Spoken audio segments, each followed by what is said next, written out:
croit que Dieu est un Dieu qui entend. On croit que Dieu est un Dieu qui entend. Il entend les prières de ceux qui prient. Il entend les prières de ceux qui l'invoquent. Est-ce qu'on peut dire Amen? Commentaire, Amen, Amen. Voilà, avant que l'orateur d'aujourd'hui prenne la parole, est-ce que chacun peut veiller à ce que son micro soit fermé pour ne pas qu'il y ait de bruit, euh, en plus de celui du prédicateur, vu que c'est enregistré pour ceux qui veulent réécouter et ceux qui n'ont pas pu se connecter ce matin. Voilà, merci à tous et à toutes. Dieu vous bénisse. Voilà. Nous sommes déjà au terme de notre troisième semaine. Euh, et depuis le lundi, donc on a commencé le voyage de cette troisième semaine déjà. Et Dieu est vraiment en train de nous faire beaucoup de bien pendant cette conférence. Et je crois que cette instruction que Dieu nous a donnée était à dessein. Dieu nous a poussé, il nous pousse vers quelque part. Il était en train de nous préparer à vivre, à entendre les choses que nous entendons depuis le début de cette conférence. Et nous n'avons même pas encore terminé, nous ne sommes même pas encore à la moitié que nous avons commencé depuis le début, à être bénis par ce que Dieu fait.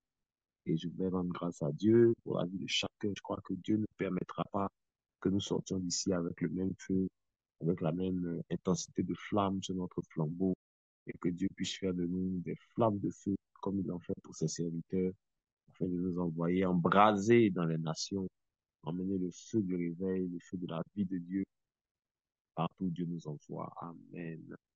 Amen. Amen. Je vais juste rappeler, donc, ce soir, nous avons une veillée avant de rentrer après le message. Ce soir, nous avons une veillée, donc déjà la troisième veillée de cette conférence. Euh, je disais hier que généralement, quand on dit conférence, on pense à 2 jours, 3 jours, une semaine maximum. Mais dans le livre des Actes des Apôtres, Jésus a fait une conférence sur le royaume pendant 40 jours. La Bible dit chaque jour, il les enseignait sur les choses qui concernent le royaume avant de repartir après sa résurrection.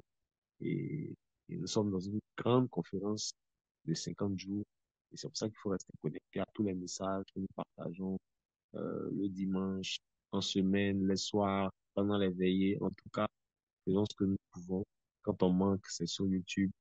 On peut réécouter et Dieu peut nous parler d'une façon ou d'une autre. Amen. Et donc, depuis le début de cette semaine, nous sommes bénis. Nous avons eu maman Bognon qui a donné un message. Nous avons eu en début de semaine, il y avait qui déjà en début de semaine euh, euh, je crois que c'était Paul-Émile. C'était le serviteur Paul-Émile en début de semaine, si je ne me trompe pas. Voilà, il nous a donné aussi deux puissants messages en début de semaine, lundi et mardi. Et depuis hier matin, nous avons le serviteur Charles Emmanuel qui est en train de nous bénir avec un puissant message aussi. Et les soirs à l'église, on a eu beaucoup, on a passé un bon moment, en tout cas cette semaine aussi, début de semaine, lundi et mardi. J'ai pu enseigner en début de semaine aussi. Euh, c'est même plus tellement de thèmes de succès. Mais en tout cas, en début de semaine, lundi et mardi, j'ai pu enseigner. Euh, Hier et avant-hier, donc mercredi et jeudi, le prophète Joël aussi nous a bénis par la parole, par la puissance de Dieu dans son message et dans l'atmosphère aussi. Et ce soir, on aura notre veillée avec lui aussi, je serai avec lui. Et mais aujourd'hui, déjà ce matin, nous avons notre deuxième message, donc de l'homme de Dieu, le serviteur Charles Emmanuel, qui va encore nous bénir. Je voudrais dire quelque chose de très rapide avant de laisser la parole. Juste, déjà, faut partager. Voilà. Il y a beaucoup de gens qui vont encore arriver. Je vais juste dire quelque chose de très important.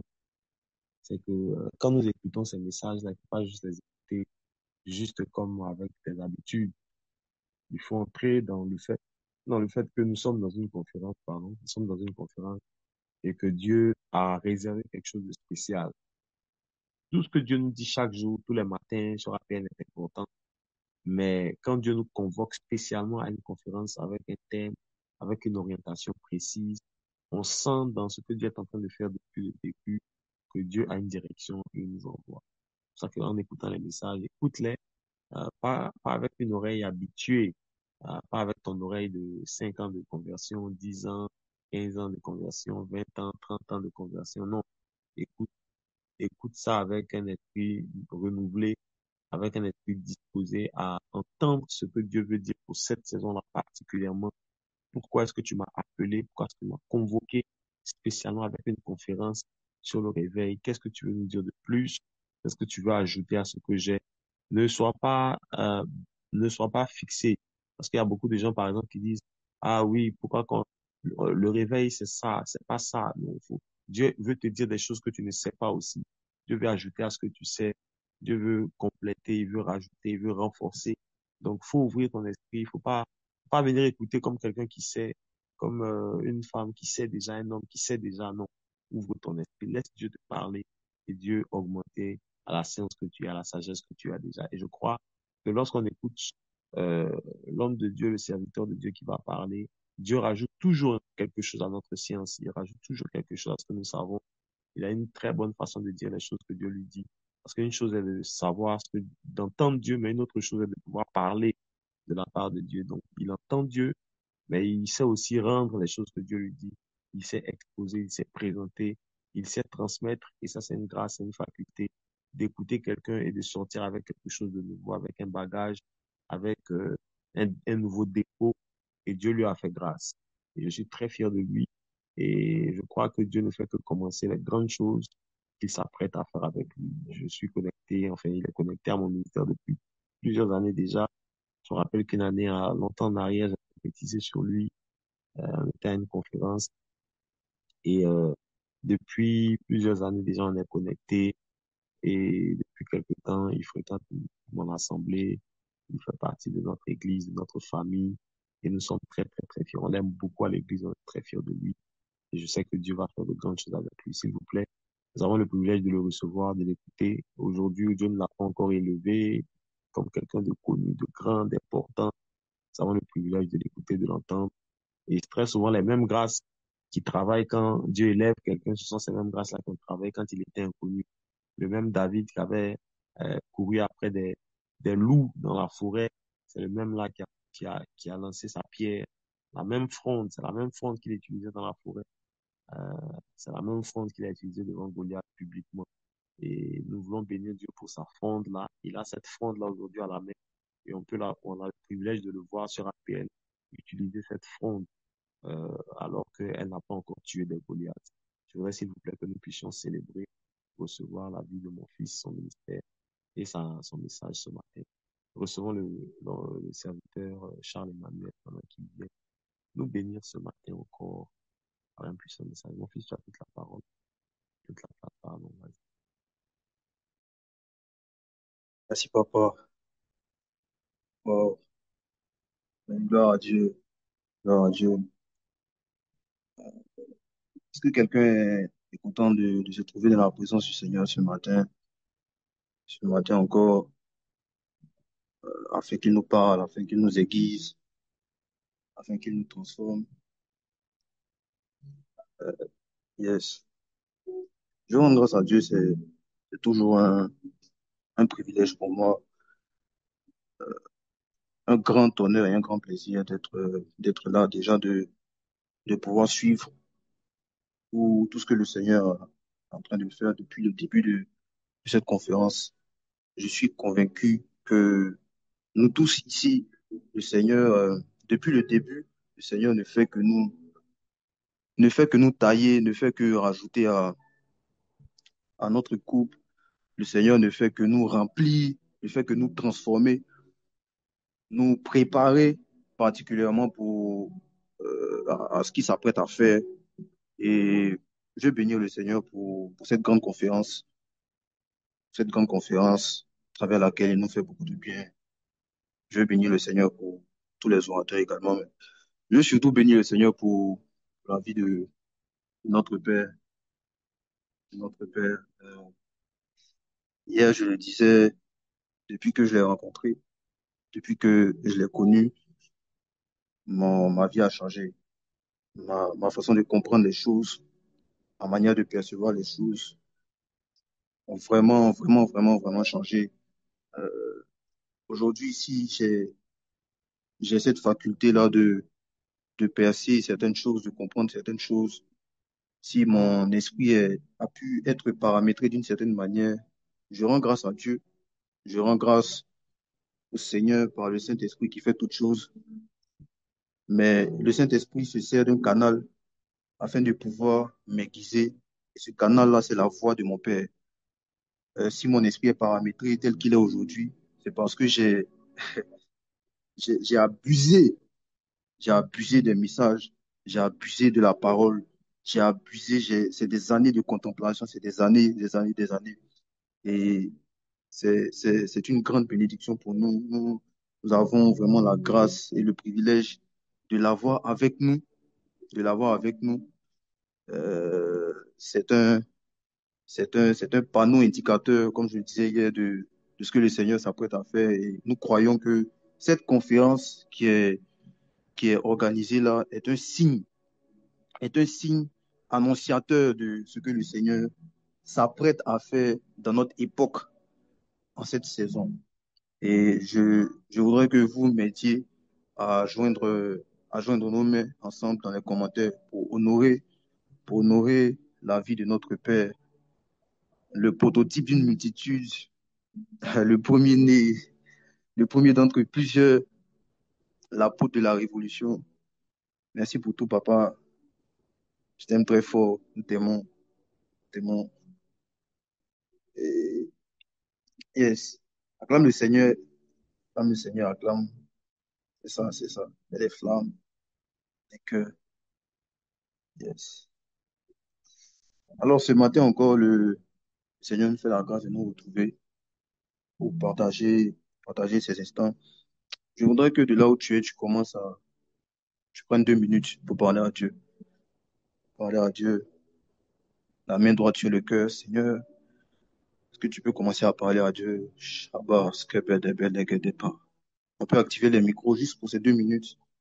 Maros kepedeveliada palados. Radima Padrekedeskebe. Supranera de Seigneur, illumine mon esprit ce Rika matin. seka Rena marika seka Transporte-moi, seka Masupranada rika transporte-moi, transporte-moi dans rokoto la Malibra lumière, seka Seigneur. marika rika seka Maradebelegedebedos marika luka Seigneur, luka ne me laisse seka pas Rededemas mentir. Je suis conscient d'une Anana chose, c'est que lorsque quelqu'un vient à Pradegedebelegede ta rencontre, rika lorsque soka quelqu'un te rika Rekedegede luka rencontre, lorsque quelqu'un rokoto te Bradegedegede kasuka contacte, marika il sort seka Malibra toujours rika transformé, rika il sort soka toujours marika Radedebas illuminé, il sort toujours rika toka différent. soka Seigneur, marika ce seka matin, rika pendant que seka je marika serai exposé à rika ta soka parole marika qui est créatrice, rika ta Kedegede soka parole qui est plus marika précieuse, Pelinderos c'est seka qu'une épée qui frappe de tous Reduka côtés, qui toka pénètre Librandos tuka même et qui partage Ide moelle et Rika moelle sheka fût. Seigneur, marika ne me Ende laisse pas roko Beleke sortir soka de Prende tes instants. rika Belende Ne me laisse sheka pas sortir marika simplement entrer dans la main roko brutale. toka Oh Dieu, parle à Dieu. rika Frère, sheka Koteleve, rika sheka Shabra, rika sheka Parasupendeleva, roko toka Marakutelia, Bra, roko toka Shabandeleve, tuka et marika Kadoske, Pedebe, de rika Bandelege, sheka Parante. marika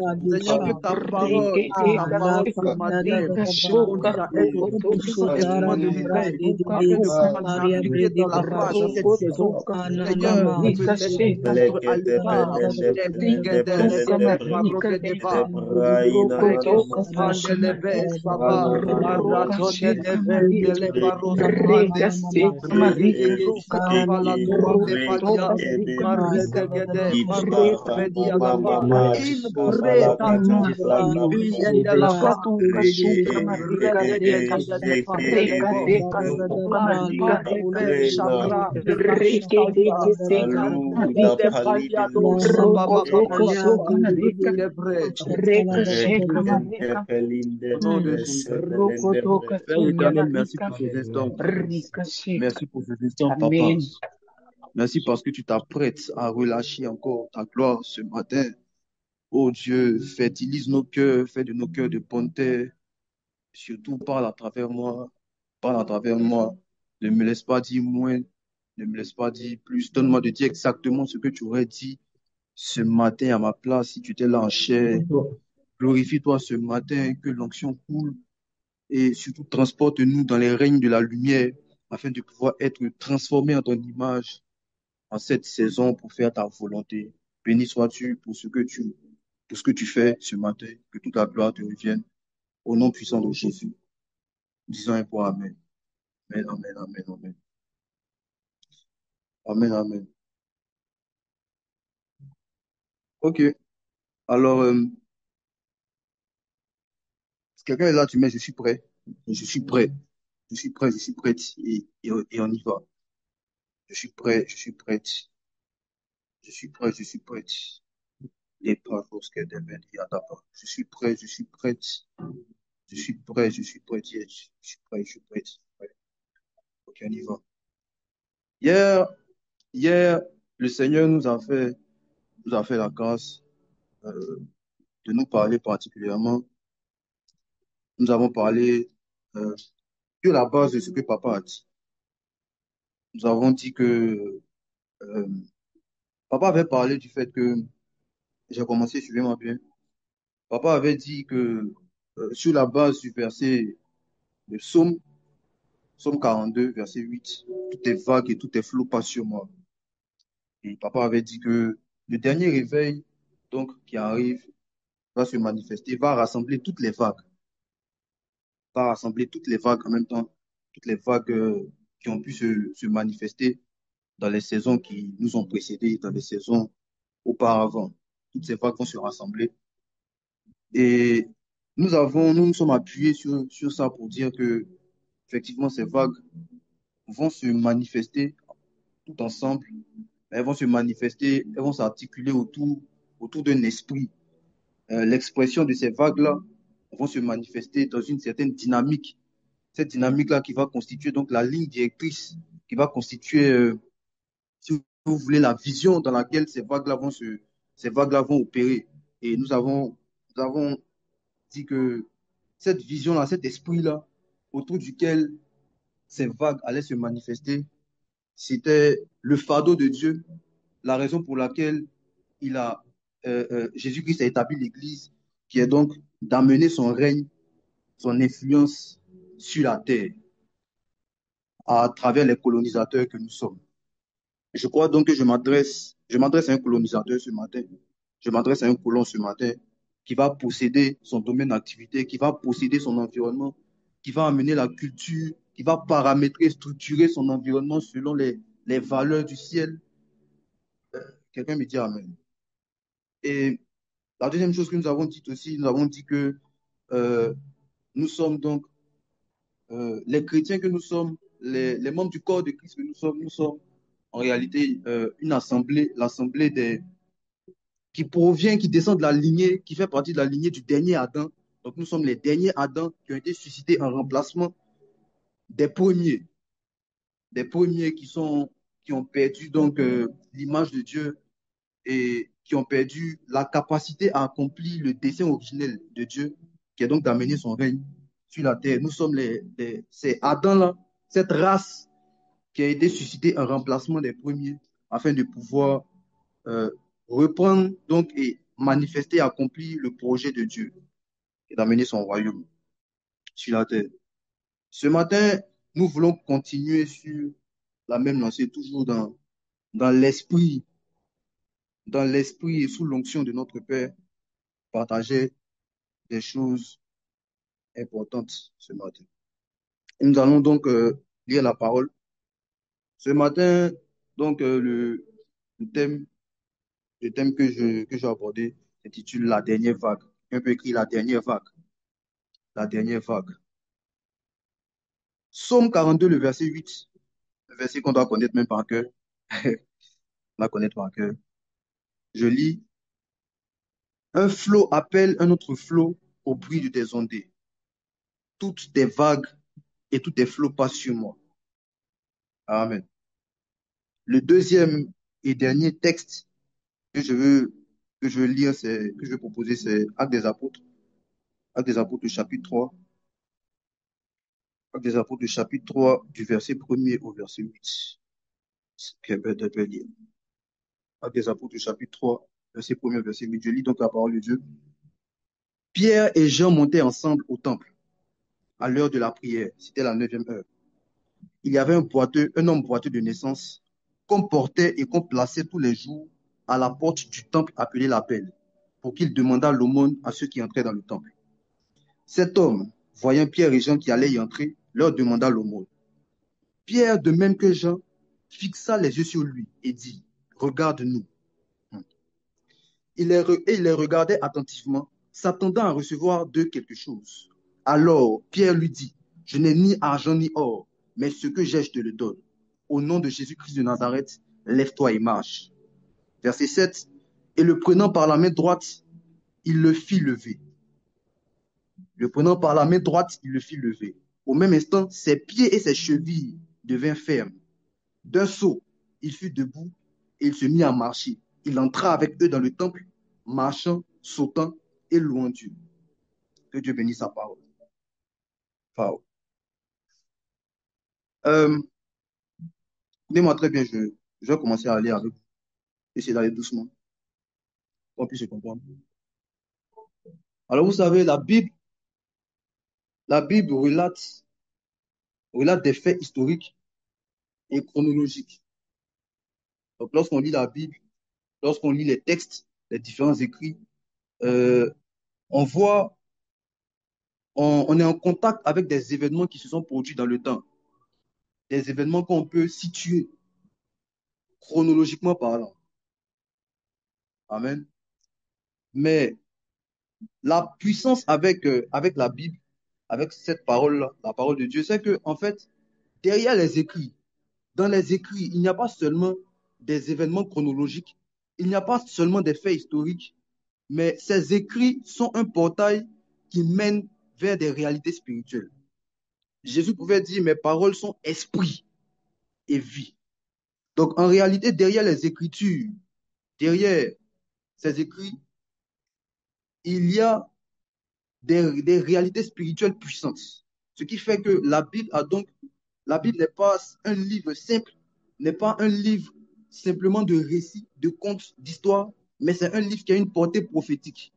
C'est un livre à travers lequel on peut se projeter, n'est-ce pas, on peut se projeter vers des réalités spirituelles. Amen, amen. Ce qui fait donc que, ce qui fait que ces textes qui sont écrits dans la Bible, ces textes-là, leur portée prophétique fait que ils sont remplis de symboles, ils sont remplis d'images, ils sont remplis de symboles, ils sont remplis de quoi? D'images. Et lire les Écritures par la révélation permet de pouvoir plonger l'esprit dans les réalités spirituelles, dans cette portée prophétique, afin de mieux comprendre le message spirituel, prophétique et divin qui se cache derrière la parole.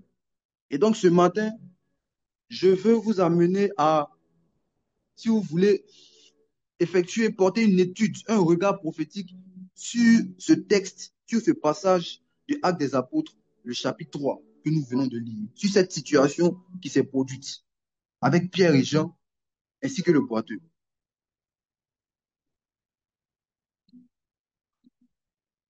C'est bon, vous êtes prêts, vous êtes là? On peut commencer? Les prophètes de Kia,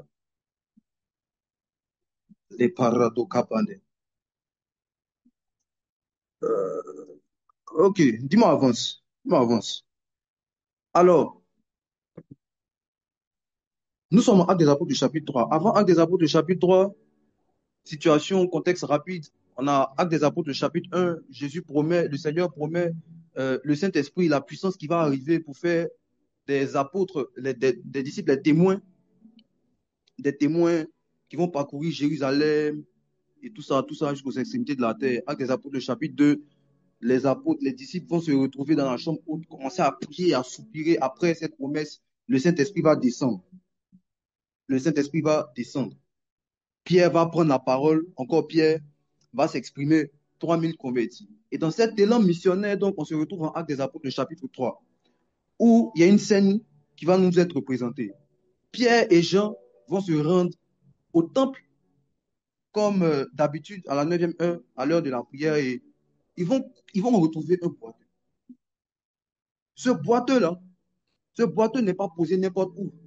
Ce boiteux-là, il est posé devant la porte du temple. Devant la porte du temple. Il pouvait demander l'aumône n'importe où. Mais pourquoi est-ce que c'est devant la porte du temple? Il y a un symbole qui est là. Hmm. Regardez, la porte appelée la Belle, c'était l'un des accès les plus courants, c'était l'un des moyens d'accès les plus courants au temple. Donc c'est par là qu'en général les gens passaient pour entrer dans le temple. Et vous savez avec moi que est un, la porte est un endroit, est un élément qui permet la transition entre deux endroits, qui permet d'assurer un lien, d'assurer une relation entre deux endroits. Et le temple, ici, symbole de, de la maison de Dieu, de la présence de Dieu, symbole du, du royaume des cieux euh, euh, euh, sur la terre, symbole de la présence de Dieu, je vais dire ça comme ça. La porte, donc, et le boiteux qui se tient à la porte est le symbole de l'Église. C'est le symbole de l'Église qui est censé assurer la jointure, qui est censé assurer, qui est l'ambassade du ciel sur la terre, qui est censé assurer la jointure, le lien entre le ciel et les hommes, entre le ciel et les hommes qui sont sur la terre. Et cet homme qui se tient à la porte là est boiteux. Il est assis, il ne bouge pas. Il est paralysé. Il ne peut pas se mouvoir. Ce boiteux-là est le symbole de l'Église. De l'Église qui est paralysée actuellement. De l'Église qui n'est pas en mouvement. De l'Église qui n'accomplit pas son mandat. De l'Église qui ne bouge pas. De l'Église qui est en panne sur la terre. De l'Église qui ne prend pas des territoires. De l'Église qui n'est pas en train d'exercer son mandat et d'accomplir ce pourquoi elle a été établie sur la terre. Est-ce que je parle à quelqu'un? L'église, c'est le symbole, enfin, le boiteux là, c'est le symbole de l'église de notre temps, qui n'est pas en train d'accomplir la mission pour laquelle elle a été établie. Je vous ai dit hier que, en vérité, l'église est une assemblée des derniers Adams qui ont été amenés pour conquérir la terre. Mais aujourd'hui, on se retrouve en train de faire beaucoup de choses qui sont intéressantes, beaucoup de choses qui sont bien, beaucoup de choses qui sont bonnes. Mais on est en train de tout faire, sauf la raison majeure et principale pour laquelle Jésus a établi cette agence. Mais je crois qu'en cette saison, Dieu va relever le boiteux. Amen, amen. En cette saison, dans cette époque, Jésus va relever le boiteux par son esprit. Mais ce boiteux-là symbolise donc l'Église qui est inactive, qui est là, qui est paralysée. Et il y a une chose que je vais vous faire observer, c'est que, regardez, au verset 8 à la fin, lorsque le boiteux est guéri, lorsque le boiteux est guéri, automatiquement il se lève, il commence à louer Dieu, il commence à rendre gloire à Dieu, il va dans le temple directement. Qu'est-ce que ça veut dire? Ça veut dire que dans ce boiteux-là, il y avait les prédispositions pour avoir ce comportement. Ce boiteux-là savait, ou du moins cet homme-là savait quel comportement il fallait avoir. Cet homme-là savait que à l'heure de la prière, on se trouve dans le temple. Cet homme-là avait les prédispositions, cet homme-là avait la connaissance des choses de Dieu. Cet homme-là avait l'intelligence des choses de Dieu. Cet homme-là avait la capacité pour accomplir les choses de Dieu. Mais le problème, c'est que lorsqu'il est boiteux, il demande de l'aumône. Qu'est-ce que ça signifie? Ça veut dire qu'en réalité, lorsque l'église est boiteuse, comment? Lorsque l'église est boiteuse, ses centres d'intérêt changent. Lorsque l'église est boiteuse, ses regards changent. Lorsque l'église est boiteuse, ses priorités changent. Lorsque l'église est boiteuse, elle n'est plus concentrée sur les choses de Dieu, mais elle est concentrée sur les choses matérielles. Lorsque l'église est boiteuse, sa priorité, c'est de gagner de l'argent. Come on, est-ce que je prêche? Lorsque l'église est boiteuse, les chrétiens vivent pour gagner l'argent. Les chrétiens vivent pour avoir les richesses matérielles. Les chrétiens vivent pour avancer eux-mêmes dans la vie. Les chrétiens vivent pour passer les étapes, avoir le premier emploi, le deuxième emploi, multiplier les business, fructifier son argent, avoir un époux, une épouse, avoir une voiture, etc., avoir des enfants. Ils vivent pour, pour, pour parcourir les accomplissements dans la vie. Suis-je en train de dire que ces choses ne sont pas bonnes? Non. Parce qu'on a besoin de l'argent. L'argent est utile. D'ailleurs, Jésus, à un certain moment de son ministère, il y a des frontières qu'il ne pouvait pas franchir sans l'argent. Voilà pourquoi il a fait appel au poisson et il a demandé à Pierre d'aller prendre l'argent dans la bouche du poisson. Parce que l'argent est important. Mais le problème intervient lorsque l'argent devient la priorité. Le problème se pose lorsque l'argent devient la première chose qu'on recherche. Le problème intervient lorsque les choses matérielles, les choses de la terre viennent au centre, viennent au centre de nos priorités. Jésus pouvait dire, regardez, lorsque dans son sermon sur la montagne, lorsque Jésus finit de donner les béatitudes, etc., etc., etc., Matthieu le chapitre 6, il va parler de la prière. Il va dire quelque chose de très important, de central. Il dit, ne vous amassez pas des trésors, des richesses de la terre. Recherchez premièrement le royaume.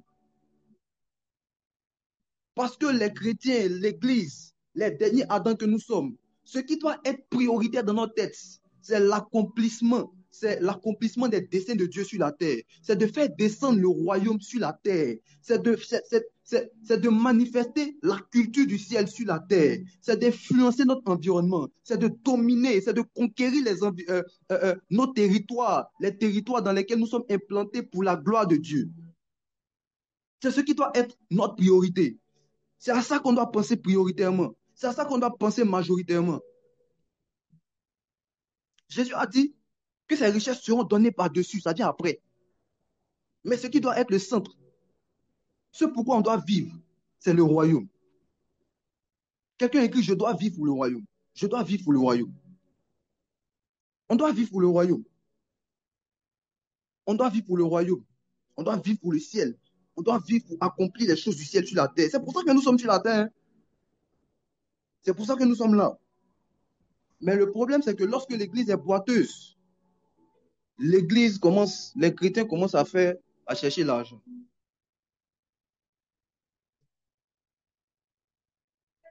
Hmm. Est-ce qu'on est ensemble? Et regardez quelque chose.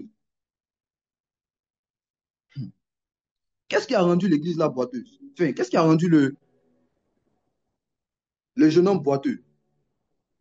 La Bible, le passage le précise. La Bible le précise bien. On dit que il est boiteux depuis la naissance. Il est boiteux depuis la naissance. La version d'Abi même dit qu'il est boiteux dès le ventre de sa mère. Dès le ventre de sa mère. C'est le symbole de quelque chose qu'il a reçu de manière générationnelle. C'est le symbole de quelque chose qui lui a été transmis depuis une autre génération. Oui, oui, oui. Cette impotence lui a été transmise de manière générationnelle. C'est quelque chose qu'il a reçu. Et, et cette impotence-là par rapport à l'Église, vous savez ce que c'est? C'est la religion. C'est la religion. Parce que vous allez voir que papa en a tellement parlé, fait tellement bien parler. euh, quand vous allez voir depuis l'Église primitive, l'Église des apôtres, l'Église apostolique, qui avait de l'influence sur la ville, sur les sociétés.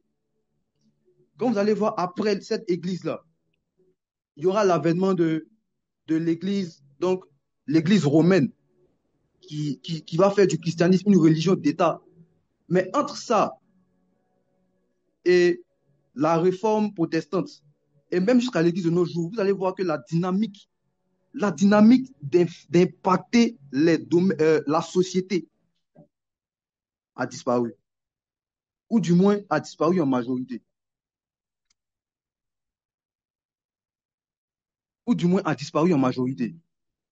Si vous observez bien, c'est la religion qui est entrée dans le système de l'Église, qui a affaibli l'Église, qui a rendu l'Église impotente, qui a rendu l'Église boiteuse et qui l'empêche de pouvoir réaliser ce pourquoi Dieu l'a établi. Vous savez pourquoi je dis que la religion est ce qui rend l'Église impotente? Parce que la religion est le contraire du royaume. Hmm. La religion est le contraire du royaume. Quelqu'un dit avance. Quelqu'un dit avance. Malaprade Kapados. L'Afri Apandelava Shaba. La religion est le contraire du royaume. Regardez, tout ce qui est religion vit pour aller au ciel. Tout ce qui est religion vit pour s'approcher du ciel. Tout ce qui est religion vit pour monter au ciel. Mais le royaume, c'est prendre le ciel pour l'amener sur la terre. Comment? Le royaume, c'est faire descendre le ciel sur la terre. Le royaume, c'est prendre le ciel et l'amener ici. Parce que je vous ai expliqué hier que le colon, c'est celui qui prend les choses d'en haut pour les amener en bas. Le royaume, c'est prendre le ciel et l'amener sur la terre. La religion, c'est, regardez, toutes les religions cherchent à monter. Mais le royaume, dans la pensée de Dieu, il cherche à descendre. Et lorsque la religion entre dans l'église, quelle est la résultante? C'est que les chrétiens vivent seulement pour monter au ciel. Les chrétiens vivent seulement pour aller au paradis. Les chrétiens vivent seulement pour s'approcher de Dieu. Donc ça fait que les chrétiens vivent seulement dans l'intimité. Les chrétiens vivent seulement dans la prière. Les chrétiens vivent seulement dans ces choses. Les chrétiens vivent seulement dans l'adoration. Les chrétiens vivent seulement dans les 3 heures de parler en langue, aller dans les temps d'adoration, etc. Ça se limite là. Voilà pourquoi on n'a aucune influence sur la terre. Voilà pourquoi on n'a aucune influence dans la société. Parce que la religion a fini par nous faire croire que le plus important, c'est d'entretenir son intimité avec Dieu. Le plus important, ou la finalité, c'est de rester avec Dieu. Mais quand Jésus choisit ses apôtres, quand Jésus choisit ses missionnaires, il dit une chose. La Bible dit que Jésus les a choisis pour les avoir avec lui et pour les envoyer. Parce que la finalité, ce n'est pas l'intimité. La finalité, lorsqu'on finit avec l'intimité avec Dieu au ciel, la finalité, c'est de descendre et pour envoyer les choses du ciel sur la terre. D'ailleurs, lorsque Dieu crée l'homme, qu'est-ce qu'il dit? Créons l'homme à notre image. Donc, ça signifie déjà, ça implique déjà qu'il y a une intimité. Créons l'homme à notre image afin qu'il domine sur la terre. Parce que le rôle de l'homme et donc le rôle de l'Église, c'est sur la terre, c'est pas au ciel. Et donc, lorsque la religion entre dans l'Église, la religion dénature l'Église. La religion focalise les yeux des chrétiens sur le ciel, alors que Dieu nous a établis pour influencer sur la terre. Et je crois qu'en cette saison, les choses vont changer. Come on. Je crois qu'en cette saison, le Seigneur va nous amener à réaliser que nous vivons pour amener les choses du ciel sur la terre. Oui, oui, oui. Nous vivons pour amener les choses qu'on a acquises dans l'intimité sur la terre. Nous vivons pour influencer nos domaines d'activité, nos environnements. Nous vivons pour avoir un impact significatif sur la terre. C'est sur la terre que ça se passe. Quelqu'un écrit, c'est sur la terre que ça se passe. C'est sur la terre que ça se passe. C'est sur la terre que ça se passe. C'est sur la terre que ça se passe. C'est sur la terre que ça se passe. C'est pas au ciel. Le point d'origine, c'est le ciel. Mais on termine ça sur la terre. Parce que donc Jésus nous a établis pour amener son règne sur la terre. Et voici ce qui est intéressant, c'est que, écoutez-moi très bien à partir de là, c'est que cette église qui est boiteuse là, ou du moins ce jeune homme qui est boiteux, va recevoir sa restauration par un canal particulier.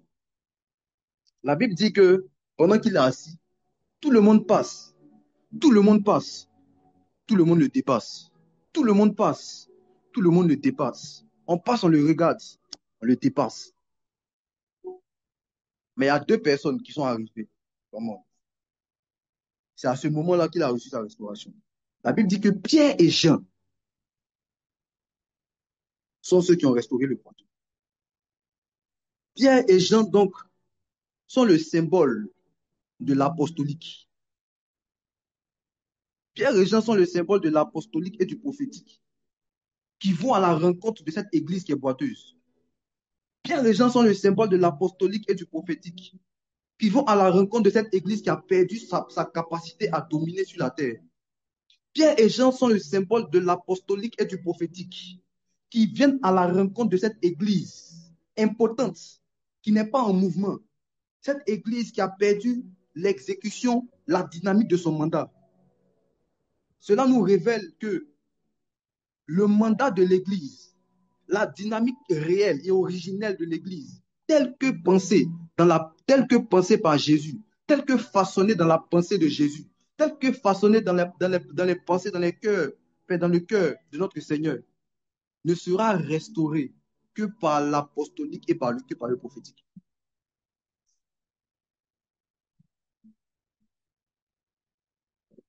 Je parle sous l'onction de mon Père,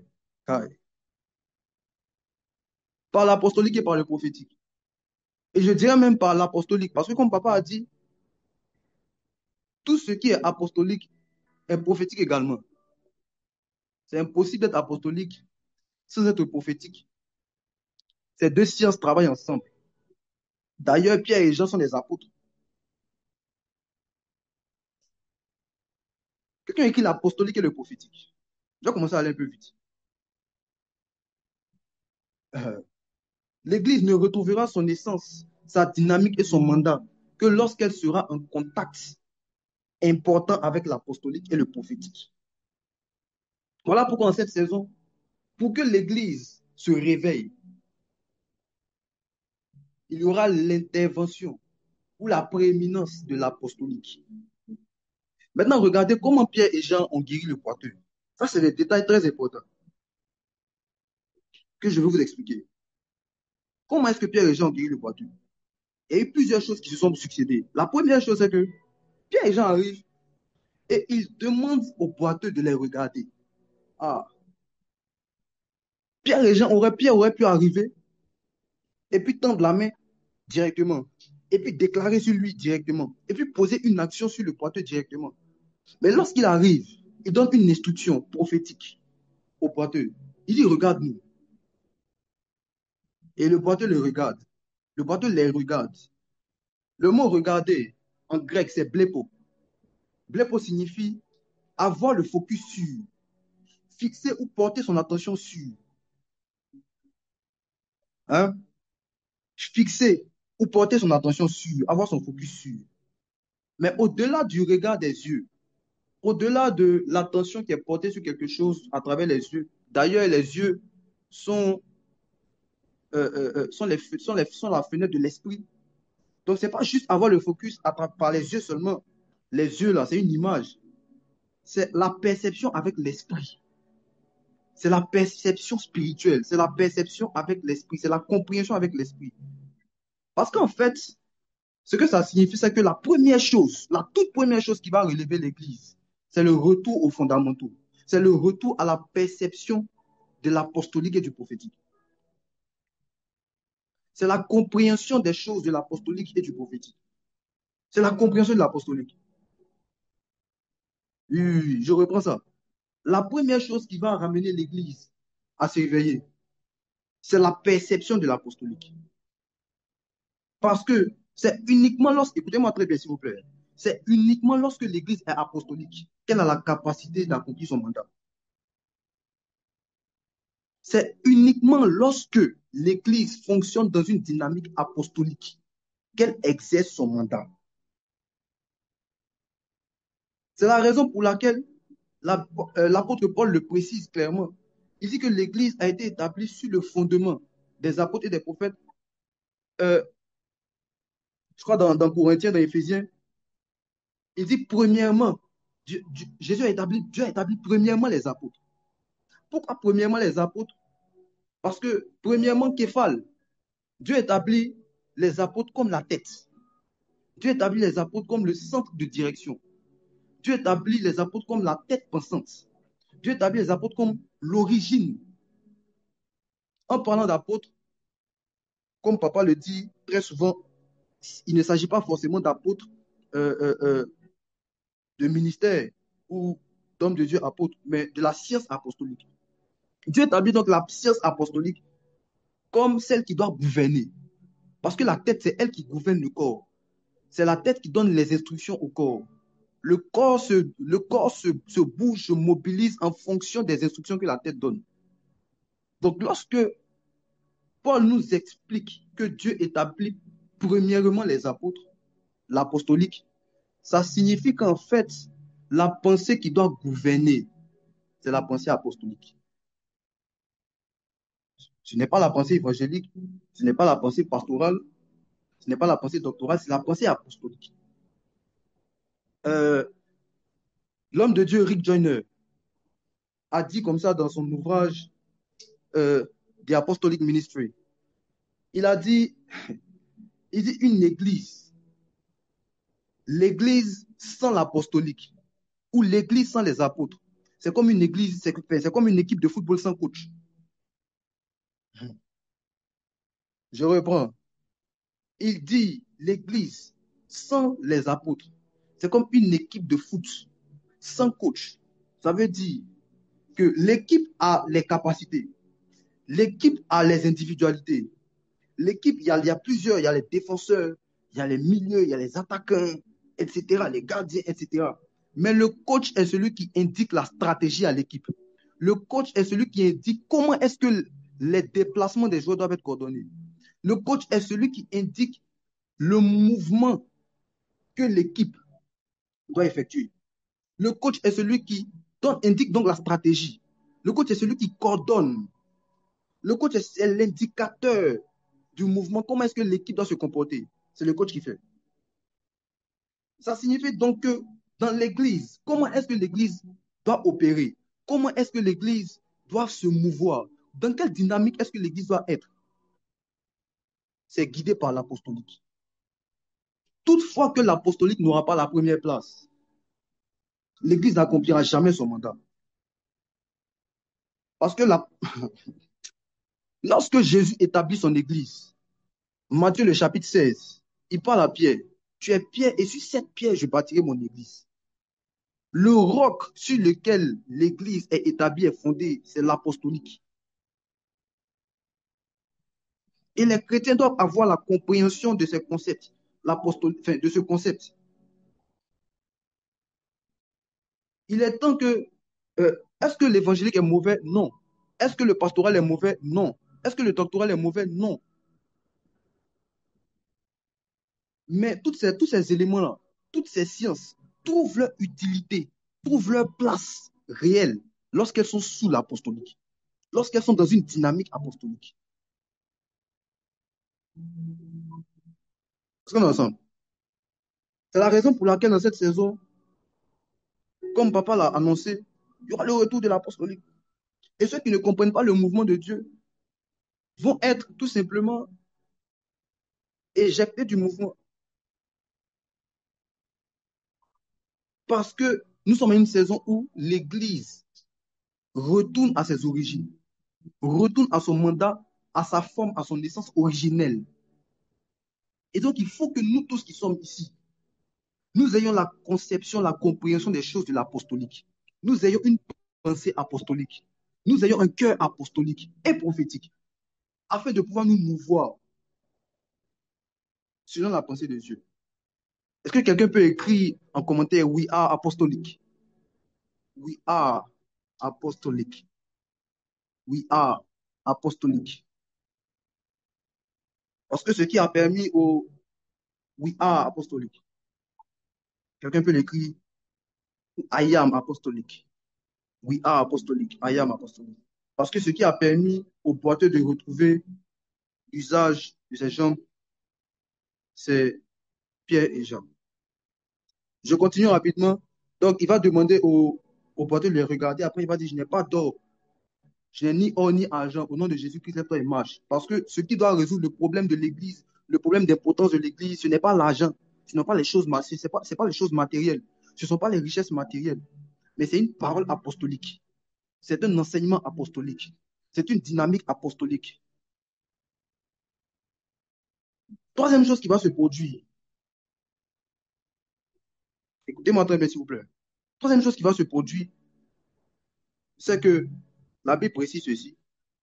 En le prenant par la main droite, Pierre va le faire lever. En le prenant par la main droite, en le prenant par la main droite, Pierre va le faire, Pierre va le faire lever. En le prenant par la main droite. Je suis choqué par les détails. Pierre n'a pas fait lever le boiteux n'importe comment. Il l'a saisi par la main droite. Parce que le réveil de l'église ne se fera pas n'importe comment. Le réveil de l'église se fera lorsque l'apostolique tiendra la main droite de l'église. Je reprends, le réveil ne se fera que lorsque l'apostolique sera à la main droite de l'église. C'est quoi la main droite? Psaume 118, le verset 16. La Bible dit que la droite manifeste la puissance de Dieu. La droite manifeste la puissance de Dieu. La droite, c'est l'opération de la puissance de Dieu. Et lorsqu'on parle de puissance, beaucoup de personnes pensent que quand on parle de puissance, c'est forcément faire tomber les gens, etc. Mais le mot puissance, ça vient ça vient du verbe pouvoir, le subjonctif, afin qu'il puisse. C'est de là qu'est tiré puissance. Et donc, quand on parle de pouvoir, c'est la capacité de faire quelque chose. C'est la capacité de produire quelque chose. Donc, c'est le mouvement que tu effectues pour produire quelque chose. C'est le mouvement qui est effectué, c'est le travail qui est effectué pour produire quelque chose, qui s'appelle la puissance. Donc, lorsqu'on parle de la main droite de l'Église, c'est la puissance de l'Église, c'est la dynamique de l'Église, c'est le mouvement de l'Église. Ce sont les actions que l'Église effectue, les actions que l'Église pose pour pouvoir produire un résultat. Ça signifie que lorsque l'apostolique, lorsque l'Église va se mouvoir dans une dynamique apostolique, lorsque l'Église va commencer à bouger de manière apostolique, lorsque l'Église va commencer à effectuer, à penser apostolique, à effectuer des plans, des stratégies, des systèmes de manière apostolique, c'est à ce moment-là que le réveil se fera. La dernière vague, c'est une vague, c'est la vague de l'apostolique. D'ailleurs, c'est l'apostolique qui permet de pouvoir mettre toutes les autres vagues ensemble. Comme le coach d'une équipe est celui qui permet à tous les joueurs, avec des talents différents, avec des potentialités différentes, avec des aptitudes différentes. C'est le coach qui arrive à les mettre ensemble, à les faire travailler ensemble, à les structurer ensemble. De cette même manière, la dernière vague, donc, sera un mouvement apostolique. Quelqu'un écrit le mouvement apostolique. Le mouvement apostolique. Parce que la dernière vague sera un mouvement apostolique. Et je vais terminer avec ces points-là. Quelles sont les conséquences lorsque l'apostolique tient la main droite de l'Église? Quelles sont les conséquences lorsque l'apostolique tient la main droite de l'Église? C'est que lorsque Pierre fait lever le boiteux par la main droite, ce qui se passe, c'est que, première chose, ses chevilles sont restaurées. La Bible précise, ses chevilles et ses pieds sont restaurés. Quelqu'un qui les chevilles. Les chevilles. Les chevilles sont restaurées. Les chevilles sont l'articulation au niveau des pieds qui permet de rester debout, qui permettent à l'être humain d'être stable, d'être équilibré, arrêté, et de pouvoir faire des mouvements. Première chose, les chevilles sont ce qui permet de rester stable, de rester debout. Sont l'articulation qui permet la stabilité. Et deuxième chose, c'est ce qui permet de faire des mouvements. C'est pour ça que, par exemple, au temps de l'esclavage, on mettait les chaînes au niveau des chevilles pour empêcher les esclaves de faire des mouvements. Parce que les chevilles sont ce qui permet de rester stable, de rester ferme et de faire des mouvements. Ainsi, lorsque les chevilles de l'Église sont endommagées, l'Église n'est pas ferme. Les chrétiens ne sont pas fermes. Les chrétiens ne sont pas en équilibre. Les chrétiens ne sont pas stables. Ils vacillent dès qu'il y a un petit mouvement. Ils vacillent dès qu'il y a un petit vent contraire. Ils vacillent dès qu'il y a une petite épreuve. Ils vacillent dès qu'il y a une petite opposition. Regardons combien de personnes ont abandonné la marche. Combien de personnes ont abandonné la marche avec le Seigneur? Combien de personnes ont abandonné la foi à cause de certaines épreuves? Combien de personnes ont quitté les églises parce qu'on leur a mal parlé? Je ne suis pas en train de normaliser le fait que dans les églises, on se comporte mal. Mais je suis en train de dire que lorsque tu es conscient de ton identité, tu es conscient, tu as eu une rencontre avec celui qui t'a appelé, qui t'a amené dans la foi. Ce n'est pas ce genre de choses-là qui vont t'ébranler, qui vont te faire naufrage par rapport à la foi. Euh, il y a eu des gens comme Paul qui ont été mis en prison, qui ont été frappés, qui ont été insultés, mais ils sont dedans. Paul est en prison et puis il chante. Avec Silas, il chante des hymnes pour à la gloire de Dieu. Parce que lorsque les chevilles ne sont pas faibles, les chrétiens ne sont pas stables. Les chrétiens ne sont pas, comment? Ils ne sont pas stables. Voilà pourquoi lorsque l'apostolique vient, l'apostolique s'attaque au fondement. L'apostolique s'attaque au fondement dans l'enseignement. L'apostolique donne des enseignements profonds, mûrs et forts, afin de pouvoir rétablir, afin de pouvoir fortifier les chevilles. Parce que les apôtres étaient des hommes solides. Les apôtres, dans le temps, étaient prêts à mourir pour Christ parce qu'ils étaient effrayés. Quant à leur identité et leur mandat, leur cheville était ferme. Et je prie ce matin que par le prochain mouvement qui va se faire, tes chevilles, si tes chevilles avaient été ébranlées un temps soit peu, que tes chevilles soient stables, que tes chevilles soient stables, au nom de Jésus. Lorsque les chevilles de l'église sont endommagées également, l'église est statique. L'église ne fait pas de mouvement. Lorsque les chevilles de l'église sont attaquées, l'église reste cantonnée dans les temples. L'église reste cantonnée dans les mouvements, enfin, dans les communautés. Elle ne sort pas des 4 murs de l'église pour aborder la société, pour attaquer la société. C'est ainsi que des gens sont spirituels seulement quand ils sont à l'église. Des gens parlent en langue seulement quand ils sont à l'église. Les gens sont prophétiques seulement quand ils sont à l'église. Mais ils ne sont pas capables d'être prophétiques lorsqu'ils sont en train d'investir leur argent. Ils ne sont pas capables d'être prophétiques lorsqu'ils sont en train de diriger des hommes dans leurs entreprises. Ils ne sont pas capables d'être prophétiques. Comment?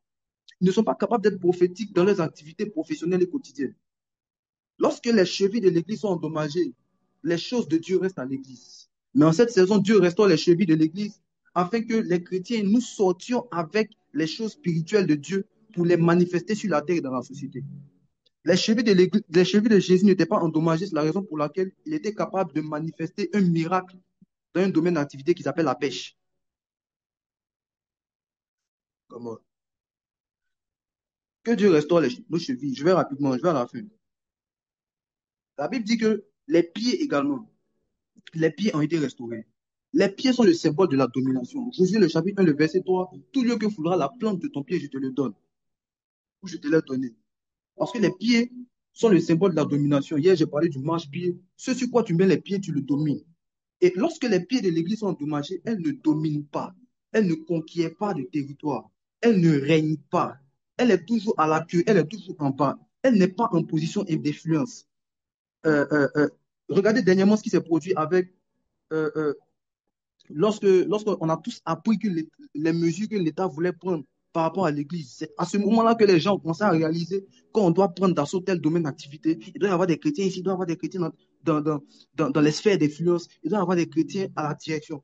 Parce qu'avant ça, les gens, ça ne les intéressait pas. Tout ce qui les intéressait, c'était de faire rabababa dans leur chambre. Tout ce qui les intéressait, c'était d'avoir des rimas. Tout ce qui les intéressait, c'était de voir dans la vie des gens. C'est d'avoir des paroles de connaissance et tout. Lorsque les pieds de l'Église sont endommagés, l'Église ne pense pas à posséder des territoires. Mais en cette saison, à cause du mouvement, de la restauration du mouvement apostolique, je vois une saison d'élévation pour les chrétiens. Oh, toi qui m'écoutes, je vois une saison d'élévation pour toi. Toi qui m'écoutes, le Seigneur prend tes pieds et les pose dans des endroits, dans des positions d'influence. Et les dépose dans des sphères d'influence. Et les dépose dans des positions d'autorité, afin que tu puisses manifester le royaume. Comme Esther, le Seigneur te prend et te fait entrer chez le roi à cause du royaume, au nom de Jésus. Parce que les pieds sont ce qui permet à l'Église de pouvoir posséder des territoires. Ainsi, lorsque l'apostolique dirige l'Église, l'Église a les chevilles solides, l'Église a les pieds solides. C'est la raison pour laquelle la dernière vague du réveil sera la manifestation d'un réveil apostolique. Et nous allons prier le Seigneur. J'ai un seul sujet. On va prier 2 minutes, rapidement. Quelqu'un est disposé à prier? Quelqu'un est disposé? Mets les flammes. On va prier rapidement. Euh, la première chose qui s'est produite lorsque Pierre et Jean ont rencontré le boiteux, à partir de laquelle sa restauration est arrivée, c'est que le boiteux a fixé ses regards sur Pierre et Jean. Nous allons prier. Nous allons dire, Seigneur, ouvre mon esprit sur la science apostolique. Ouvre mon esprit sur les choses de l'apostolique. Donne-moi d'être capable, donne-moi la capacité de comprendre. Donne-moi des illuminations par rapport aux choses de l'apostolique, afin que je sois un acteur du réveil. Élève la voix et parle à Dieu. On peut activer les micros. 2 minutes. Maro feke de belebe Rika shaba. seka mareka Mareke de shuka suka ro rebe. basika Marabele marika que she. para. Seigneur, ouvre Shaba. mon Père esprit sur éternel, nous les te choses prions. Nous te apostoliques, prions, Seigneur. Seigneur. Nous te Ouvre prions. mon esprit Délève, sur Seigneur, les pendant que choses nous sommes fatigués, apostoliques, Seigneur. pendant que nous sommes fatigués, Reka pendant que toka nous avons, soka nous rika avons toka le sika privilège mareka d'entendre ces roka choses, pendant leka que nous avons le leka sheka. privilège de pouvoir Roko discerner ta toka voix, sika de pouvoir marika discerner la shuka. prochaine vague qui arrive. Marika Nous te tuka prions. suka Père, je mareka t'invoque du leka ciel des sheka échos. rika suka. Donne-nous, Seigneur, de pouvoir Roko être toka seka correspondants dans mareka l'essence apostolique. sheka rika Accorde-nous de tuka pouvoir rika avoir le cœur seka. qui propose ces choses. Reka Accorde-nous toka d'avoir suka l'intelligence pour ces marika choses, rika afin de shuka pouvoir ro. agir selon le Rokotoka mandat, seka selon la marika dynamique sheka. que tu nous as Seigneur, assigné, ouvre selon la mon voie et la esprit mission sur que les tu as choses donnée sur notre vie. apostoliques, Ne nous Seigneur. laisse pas Ouvre continuer mon à être des esprit, rebelles, Seigneur. mais accorde-nous de pouvoir marcher Rekatoka dans la seka dynamique que tu marika as rika sur la shuka terre, reka. afin d'être des instruments de réveil, Rokotoka en tant que seka serviteurs, marika Seigneur. sheka. Nous voulons entendre Reka leka Maru luka Papa. lika se. Laisse-nous te guider. Rokotoka Fais tomber suka ton esprit marika sur nous. sheka. Shabba Papa. Rekatoka Libéré de seka Bébé marika Shaba. sheka. Maroke de Rokotoka Bebia. sika marika. Ratatoni Seigneur, ouvre Kandebe. mon esprit sur Marato les de choses Belebe. apostoliques, Seigneur. Masuba Ouvre mon Kelebeba. esprit sur les Shebelebe. choses apostoliques, Maratapapapos. Seigneur.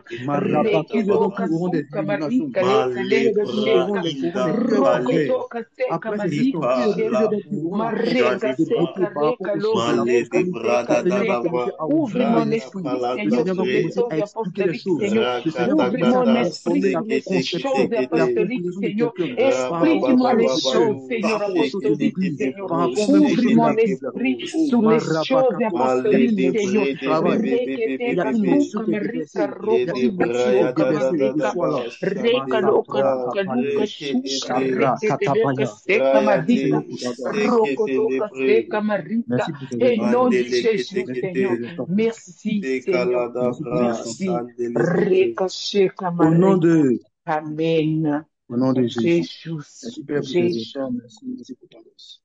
Merci pour ta grâce. Que ton nom soit béni, Père. Amen. J'ai été béni. Acclame le Seigneur. Acclame fortement le Seigneur. Et je vais laisser la parole à papa. Amen, amen, amen. Tu as été béni, écris un commentaire. Je suis béni, je suis béni, je suis béni. Écris ça en commentaire.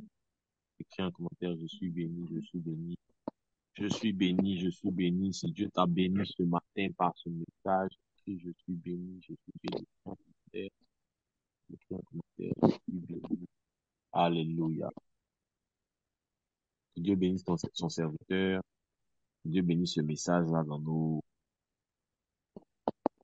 vies encore aujourd'hui. Est-ce que quelqu'un est vraiment béni? Écris un commentaire, je suis béni, je suis béni, je suis béni. Alléluia. Yes, yes. Apprécions la grâce, le travail. Apprécions bien que je suis béni, je suis béni. Vous savez, je répète toujours qu'il faut pas avoir la culture d'apprécier les choses de l'extérieur et ne pas apprécier celles que Dieu nous a données à l'intérieur. Souvent, nous les chrétiens ou parfois nous qui c'est dans certaines communautés, on apprécie beaucoup plus quand quelqu'un vient de l'étranger, il est invité. C'est vrai qu'il faut faire, il faut honorer les gens que Dieu nous emmène de loin, mais il faut honorer aussi ce que Dieu nous a donné, parce que Dieu est sage. Si la personne qui est venue un jour ou une semaine à l'église ou dans un programme en ligne, si la personne qui a invité 2, 3 jours en ligne était vraiment celle que nous avions besoin pour notre destinée, il nous l'aurait donné pour tous les jours. Donc, si on n'apprécie pas ce que Dieu nous a donné, est-ce qu'on peut fermer le micro, s'il vous plaît? Si on n'apprécie pas les gens que Dieu nous a donnés, avec qui on va être tous les jours, ça ne sert à rien d'apprécier les gens que Dieu nous donne pour 2 jours, pour 3 jours, pour une semaine de séminaire, etc. Donc, apprécions la grâce que nous avons d'avoir de tels hommes et de telles femmes de Dieu dans notre famille. Et que Dieu te bénisse. Merci pour ce message puissant. Je vais dire quelque chose par rapport à un petit truc qui me vient à l'esprit pendant que j'écoute le message. Je vais juste faire une petite précision qui est très importante par rapport à tout ce qu'il a dit et qui est très, très, très utile. Vous savez, je dis souvent quand je parle de l'apostolique, que si tu as le doigt, tu n'as pas la main. Si tu as la main, tu as le doigt. Vous savez, généralement, euh, des gens vont... L'apostolique, c'est le tout. Les gens vont dire souvent, bon, euh, ce qui est important à l'église, c'est d'évangéliser. Mais quand on finit d'évangéliser, on se retrouve parfois avec des gens qui sont là qu'on ne peut pas encadrer. Il y a certaines églises qui n'ont pas eu de problème d'évangélisation, qui ont eu des problèmes d'encadrement. Euh, Quand on finit d'encadrer, il faut, comment dire ça, il faut établir, il faut envoyer, il faut aider les gens à entrer dans leur ministère. Parce que quand quelqu'un vient à l'église, tu l'as évangélisé, tu l'as encadré, et il est devenu un bon croyant. Maintenant, il doit entrer dans sa destinée. Il doit comprendre son ministère, comprendre son appel, servir Dieu. Et quand il commence à servir Dieu, il faut lui apprendre l'éthique du service, lui apprendre comment on sert Dieu, il faut apprendre le protocole. Donc, ah, le tout, c'est pas d'avoir gagné quelqu'un à Jésus. Gagner quelqu'un à Jésus, ce n'est qu'un doigt sur la main. L'avoir sanctifié, lui avoir appris la vie de Dieu, se séparer du péché. Vous allez voir souvent, il y a des gens qui, et les églises qui nous ont précédés ont été un peu comme ça. Non, il faut se séparer du péché. Donc, on a produit des chrétiens séparés du péché, mais qui sont là. Après s'être séparés du péché, ils n'ont rien appris d'autre à faire de leur vie chrétienne. On a préparé des chrétiens qu'on a évangélisés, mais qui sont là. Ils sont juste à l'église, ils savent plus pourquoi ils sont à l'église. Ils vont un peu, ils reviennent, ils n'ont pas été encadrés. Donc, l'apostolique, c'est le tout. Et ceux qui sont avec moi à l'église savent que pour moi, tout est important. Pour moi, tout est important. Gagner une âme, c'est important. L'encadrer, lui rendre visite, l'appeler, savoir comment elle va, c'est important. La former, l'enseigner, la faire passer par des classes de disciples, là, c'est important. L'aider, lui donner des plateformes. Comme ça, par exemple, ici, là, il y a beaucoup de mes fils qui vont diriger les prières, qui vont enseigner. C'est important de donner les plateformes pour que les gens qui ont été affermis, qui ont appris à aimer Dieu, qui se sont consacrés, puissent aussi exprimer maintenant le don qu'ils ont, etc. Donc, l'apostolique, c'est la main. Si vous manquez d'apôtres, vous allez vous focaliser sur une seule vérité. Vous allez dire, ah, c'est juste le doigt, l'index qui est important, c'est le pouce qui est important, alors que toute la main est importante. Et c'est pour ça que l'apostolique, au-delà d'être un ministère, c'est une science. C'est la science de toutes les sciences. C'est la science avec laquelle Dieu a établi l'Église. Parce qu'il sait que la plus grande sagesse qui peut comprendre les desseins de Dieu pour l'Église, c'est la sagesse des apôtres. Que Dieu bénisse son serviteur. Merci pour ce message. Je voudrais juste rappeler que ce soir, on a veillé. On a une veillée ce soir. Et donc, ne manquez pas. Si vous êtes à Abidjan, s'il vous plaît, ne manquez pas. Ce soir, on a un artiste qui est invité, qui sera avec nous. Euh, un jeune rappeur chrétien qui est produit par un de mes pasteurs, sinon mon pasteur assistant, hein, il a produit le jeune rappeur depuis quelques mois déjà. Et ce dimanche, il sera avec nous, enfin, ce vendredi, il sera avec nous à l'église. Il s'appelle Chris Five. Donc, je vous appelle à venir le découvrir. Moi, j'ai déjà écouté l'album. Il est très bon rappeur. C'est un très bon rappeur en tout cas. Il aborde de très bons sujets et il a une façon de les aborder qui est un peu spéciale à lui. J'ai écouté les chansons de son EP, c'est un 6 titres. Il a une façon un peu spéciale à lui d'aborder les choses, de dire les choses. Donc vraiment, c'est un jeune chrétien qui aime Dieu, qui sert Dieu, mais qui, à travers la musique, communique, véhicule un message très, très, très puissant. Donc ce soir-là, on va présenter aussi la musique de ce frère-là à l'église. Et puis, on va essayer de voir comment est-ce que... voilà. Donc, soyez là. Il sera avec nous ce soir. On sera aussi avec d'autres frères et sœurs d'habitude qui nous conduisent dans la louange et l'adoration. Mais on sera surtout avec le prophète Joël Glaou, qui sera notre orateur invité de ce soir. Donc, vu comment il nous a bénis pendant ces 2 jours, je vous commande de ne pas rater. Vraiment, ne ratez pas. On sera en train de clôturer cette 3e semaine-là par cette grande, grande, grande veillée. Et chez nous, l'invité invite. Donc, si on t'a invité, tu viens avec quelqu'un, ne viens pas seul. Venons dans la présence de Dieu. Et vous qui n'êtes pas à Abidjan, soyez en ligne, soyez connectés. Il y a 2 heures de décalage entre nous et la France. C'est un peu compliqué, mais Dieu va vous donner la force. On sera en ligne, je ne sais pas à partir de quelle heure, faudra voir avec les médias, mais soyez en alerte pendant la nuit, mettez des réveils, prenez du café, en tout cas, soyez là parce que cette nuit-là encore, Dieu va nous faire beaucoup de bien. Amen. Le thème, c'est l'esprit du réveil et de la réforme.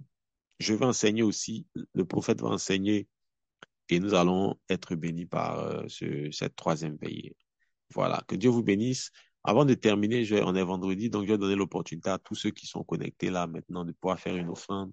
Là, vous savez que le vendredi, on termine toujours avec une offrande. L'offrande, c'est le culte. L'offrande, fait partie des dispositions du culte. Si on se rassemble, on doit avoir la capacité de donner à Dieu. Et voilà, donc les informations vont s'afficher là en commentaire. Si vous êtes habitué, vous savez comment ça se passe. Faut juste ajouter à PayPal la mention, excusez-moi, faut juste ajouter à PayPal la mention Revival Conference. Voilà, pour qu'on sache que c'est dans le cadre de Revival Conference que tu fais ta semence. Et tous les moyens de paiement sont là, Orange Money, Wave, etc. Vous faites semer quelque chose, faites-le. Chaque fois que Dieu nous donne l'opportunité, je répète, vous me connaissez, je dis que souvent, donner de l'argent à Dieu, c'est une opportunité.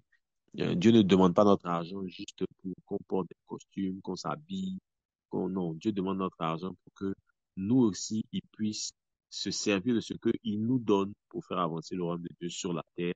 Mais au-delà de ça, pour aussi, dans nos propres vies, avoir des points de contact à travers lesquels il va continuer à nous multiplier pour que ces biens-là servent à l'avancement de son royaume sur la terre. Donc Dieu veut te rendre riche, Dieu veut te rendre abondant, il veut te rendre prospère, mais il veut le faire pour un but. Tout ce que Dieu fait dans votre vie ou tout ce qui vous arrive dans votre vie sans but, ça ne vient pas de Dieu. Quand Dieu vous donne quelque chose, il vous le donne pour un but. Et le but ultime, c'est de faire avancer son royaume sur la terre. Donc, semer, quand on sème, on croit que Dieu nous exauce et qu'il nous multiplie dans les domaines d'activité dans lesquels nous sommes pour que nous aussi, en retour, nous puissions continuer à financer l'œuvre du royaume, la progression, la propagande du royaume de Dieu sur la terre à travers nos moyens financiers, notre argent, nos biens et tout ce que Dieu nous a accordé. Que Dieu bénisse tous ceux qui sont en train de semer une semence maintenant. Voilà, les informations sont toujours affichées en commentaire.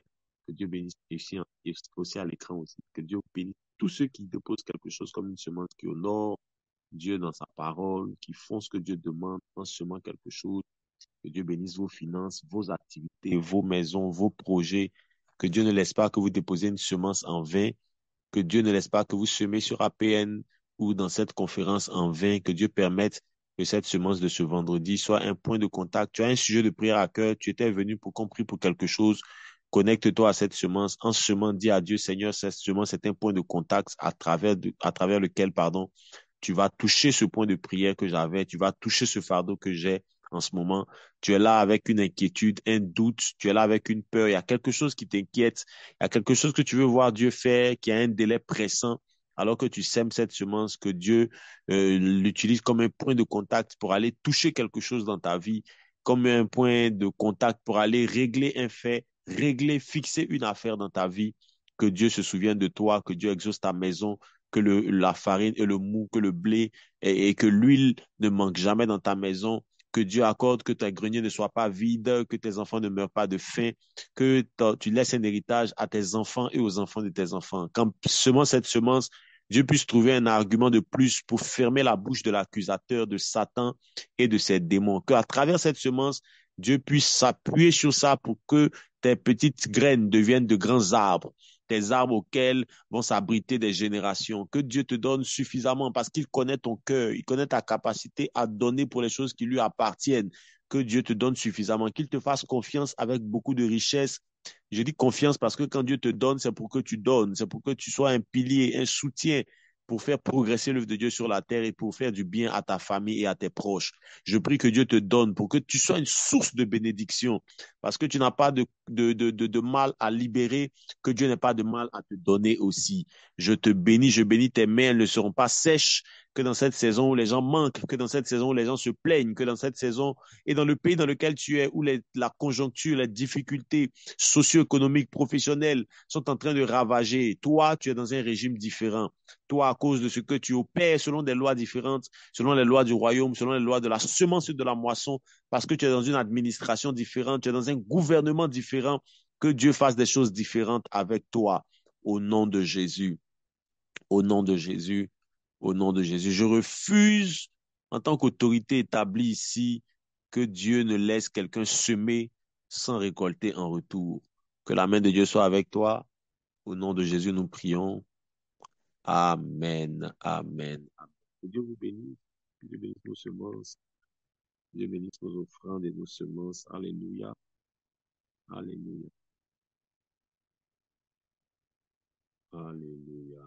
Voilà, donc on va se donner rendez-vous tout à l'heure à l'église et en live.